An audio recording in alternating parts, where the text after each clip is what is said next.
हर पल कुछ न कुछ अलग तल के विचार आते रहते हैं, हम उनको स्वीकारते रहते हैं। उन विचारों से एक विचार, दूसरे विचारों से दूसरा विचार, ये मन की रस रैया है, ये मन की रंग है जो एक रंग को छोड़कर और दूसरे रंग में जा रहा है, एक कामना को छोड़कर दूसरे कामना में जा रहा है। हम इसमें और लिप्त होते जा रहे हैं। न तो हमें खुद का होश है, न हम खुद को जानते हैं, न हम उस प्रक्रिया को जानते हैं। और किसी भी चीज़ का आनंद हम लेते हैं। शरीर की अगर बात की जाए, शरीर एक यंत्र है जिसको ऊंचे से ऊंचे काम के लिए हमें इस्तेमाल करना है, और इस इस्तेमाल में उसको चलाने के लिए उसको कुछ आहार देना होगा, उसका ईंधन देना होगा। उस ईंधन का नाम है आहार।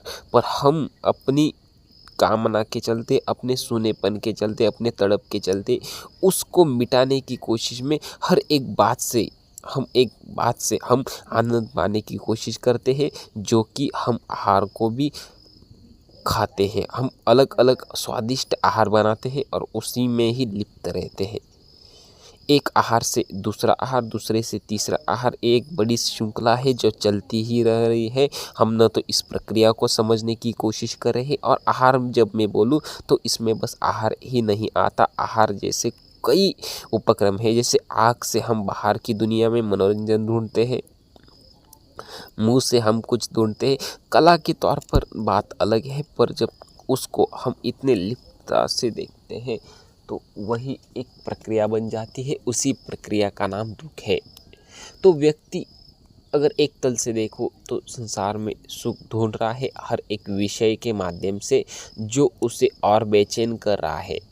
कोई धन के माध्यम से उस तड़प को मिटाना चाहता है।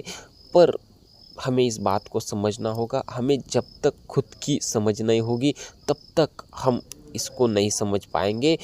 और व्यक्ति में एक गुमान और आ जाता है। अहंकार की बड़ी चाल है, जिसको आप पूरा नहीं होंगे और उसका करते रहोगे तो ये और बढ़ जाता है। अहंकार की चाल है कि वो संभल जाता है, और जिसको नहीं मिला फिर वो कहने लगता है कि जीवन में कुछ है ही नहीं।